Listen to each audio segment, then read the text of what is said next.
হরে কৃষ্ণ। আজকে এই ভিডিওর মাধ্যমে কলিযুগ সম্পর্কে বা কলি সম্পর্কে কিছু অজানা তথ্য আপনাদের কাছে তুলে ধরছি। কলি কিন্তু একজন নারী, বা কলি হচ্ছে একজন দেবী শক্তি, বা কলির মূল উদ্দেশ্য হচ্ছে মানুষকে বিভ্রান্ত করা, মানুষকে ভুল পথে পরিচালনা করা, বা মানুষের ভালোটাকে নষ্ট করা। কলির কিন্তু মূল উদ্দেশ্য হচ্ছে এরকম। তা কলি কিন্তু অজয়, অমর।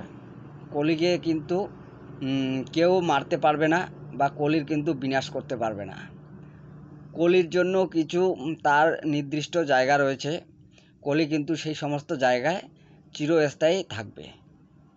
বর্তমানে কিন্তু যে কলি রয়েছে, কলি কিন্তু বর্তমানে সমস্ত পৃথিবী তার দখলে চলে গেছে, বা বর্তমানে কিন্তু এখন কলির রাজত্ব চলছে।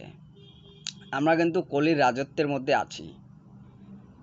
তা যদি ভগবান বিষ্ণুর যে অবতার কল্কি অবতার, সেই কল্কি অবতার যদি আসে, তাহলে কিন্তু বড়সড় যে কোনো যুদ্ধ হবে এমনটা কিন্তু না।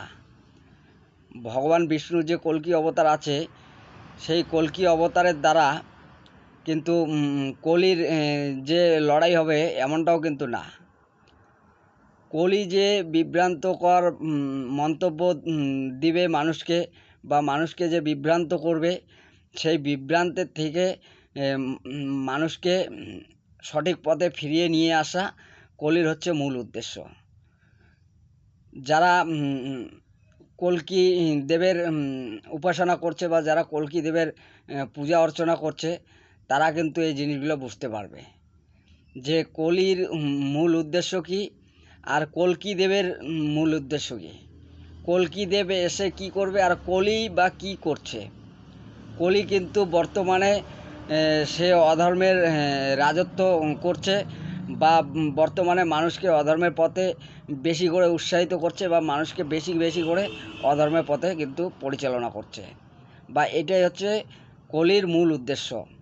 আর কল্কি দেব কিন্তু মানুষকে অধর্মের পথ থেকে ধর্মের পথে ফিরিয়ে নিয়ে আসবে, বা অপরাধীদের সাজা দিবে।